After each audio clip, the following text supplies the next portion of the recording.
যাদের সন্তান হয় না একটি খাবার খান। নবীজি সাল্লাল্লাহু আলাইহি ওয়াসাল্লাম নিজে জানিয়ে দিয়েছেন এবং বিশেষ করে তিনটি দোয়ার কথা বলবো। ইব্রাহিম আলাইহিস সালাম এবং জাকারিয়া আলাইহিস সালাম, এই দুইজন নবী আল্লাহ তাআলার কাছে দোয়া করেছিলেন। পবিত্র কোরআনুল কারীমের ভিতরে আল্লাহ তাআলা এই দোয়াগুলো দিয়েছেন। অনেকেই আছে যাদের সন্তান হয় না, অনেকেই একটা কথা মনে রাখবেন, সেটা হচ্ছে যে ছেলে সন্তান হোক অথবা মেয়ে সন্তান হোক, এগুলো কিন্তু সব আল্লাহ তাআলা যাকে ইচ্ছা ছেলে সন্তান দান করেন, যাকে ইচ্ছা কন্যা সন্তান দান করেন, এটা একমাত্র আল্লাহ তাআলাই দিতে পারেন। আল্লাহ তাআলা ছাড়া দুনিয়ার কোনো ক্ষমতা নাই যার বাচ্চা হয় না তাকে বাচ্চা দিবে।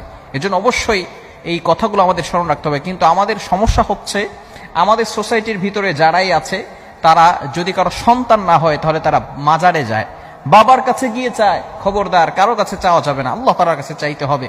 আমি কিছু আমলের কথা আপনাদেরকে বলবো, এরপরে সেই খাবারের কথাটা বলবো, কোন খাবারটা খেলে আল্লাহ তাআলা আপনাকে সন্তানের ব্যবস্থা করবেন। এক নম্বর হচ্ছে, ইব্রাহিম আলাইহিস সালামের কোনো সন্তান হয়েছিল না। 86 বছর বয়সে আল্লাহ তাআলা তাকে একটা সন্তান দিয়েছিলেন। আল্লাহ তাআলার কাছে ইব্রাহিম আলাইহিস সালাম দোয়া করেছিলেন।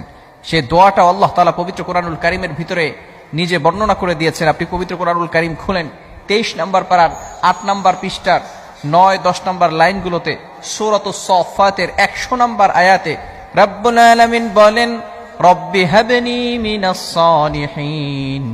ইব্রাহিম আলাইহিস সালাতু ওয়াস সালাম আল্লাহ তাআলার কাছে দোয়া করেছেন, রব্বি হাবলি মিনাস সালিহিন, আয় আল্লাহ, আয় আমার রব, আমাকে একজন নেককার সন্তান দান করো।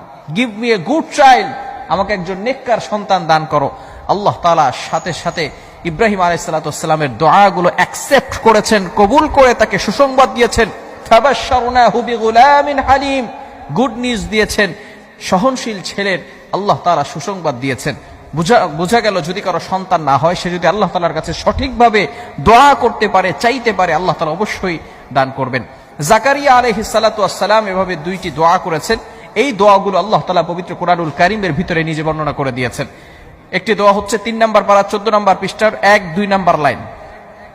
এটা সূরা আলে ইমরানের 38 নম্বর আয়াতের ভিতরে আল্লাহ তাআলা নিজে বর্ণনা করে দিয়েছেন, রব্বি লা তাযারনি রব্বি হাবলি মিন লাদুনকা যুররিয়াতান তাইয়্যিবা ইন্নাকা সামিউদ দুআ। এই দোয়াটা আমরা অনেকেই জানি না?